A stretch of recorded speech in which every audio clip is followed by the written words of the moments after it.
suami istri ribut masalah harta warisan. Atau misalnya anak ribut masalah harta warisan. Kenapa? Karena misalnya rumah ini atas nama istrinya.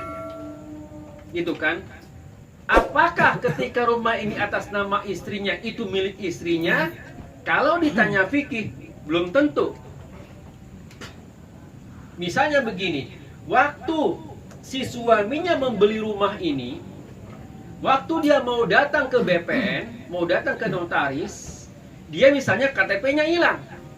Akhirnya dia bilang sama istrinya, "Mah, udah pakai KTP Mamah aja untuk bikin sertifikat rumah ini."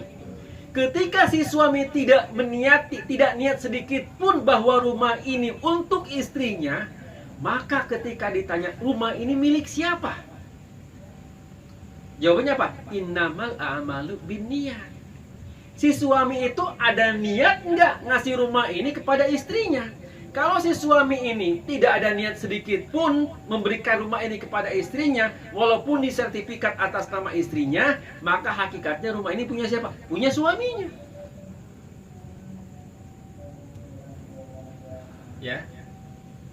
Begitu juga, misalnya sebaliknya, itu kan, rumah ini pakai nama suaminya, tapi suaminya dulu sudah memberikan, "Mah, ini rumah kita yang di sono itu hadiah dari ayah buat mama," kata suaminya.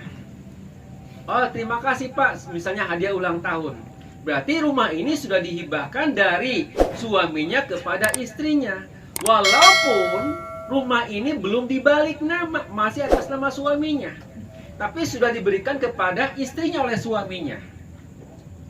Fikih ditanya, rumah ini milik siapa? Milik istrinya. Walaupun sertifikatnya masih atas nama suaminya. Karena si suaminya sudah niat untuk menghibahkan, untuk memberikan. Jadi kalau fikih itu tidak melihat unsur formalitas, tapi melihat substansi, ada niat apa tidak si pemiliknya untuk memberikan kepada orang lain. Itu bahasa fikih. Memang kalau di pengadilan kalah tuh. Pengadilan tidak melihat itu. Pengadilan yang dilihat, ini rumah atas nama siapa? Oh, ini rumah misalnya, ini motor atas nama si A. Oh, berarti milik si A. Walaupun si bapaknya tidak ada niat untuk memberikan kepada si A anaknya. Hanya waktu itu minjem KTP. Jadi kalau tinjauan misalnya pengadilan yang tertera. Tapi kalau tinjauan hukum, tinjauan fikih bukan yang tertera, tapi di dalam niat. Karena innamal a'malu binniyat wa innamal likulli imri'in ma nawa. Ukuran seseorang jadi suami yang sah itu, istri yang sah itu bukan apa? Bukan buku hijau, bukan kartu nikah, bukan. Ketika dia akad nikah, 5 rukun nikah terpenuhi, maka sah sebagai istrinya, sah sebagai suaminya, walaupun tidak punya buku hijau.